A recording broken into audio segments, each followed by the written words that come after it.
you ask that question, there's a lot of variables that you have to look at. Why are your electrodes wearing out so fast? We really can't give you how long that electrode's going to last. How hot is the electrode being welded with?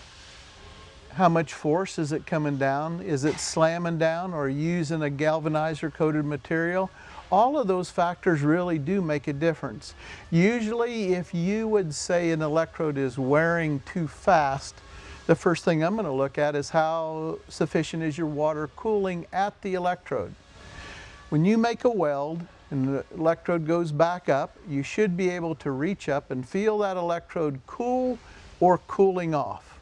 We say that you must have 1.5 gallons per minute per electrode, that's water flow, in order to make that cooling rate, being able to recover that heat out of that electrode so that it doesn't get soft.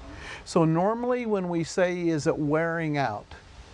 It's usually because we have heated up that electrode, gotten the copper soft, and now when we go to weld, we mushroom or it gets bigger diameter.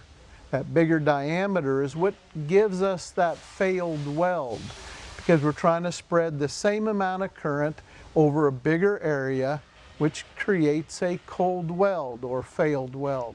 So if our electrodes are failing too soon, that could be your weld quality, or is it your electrodes that you're trying to gauge?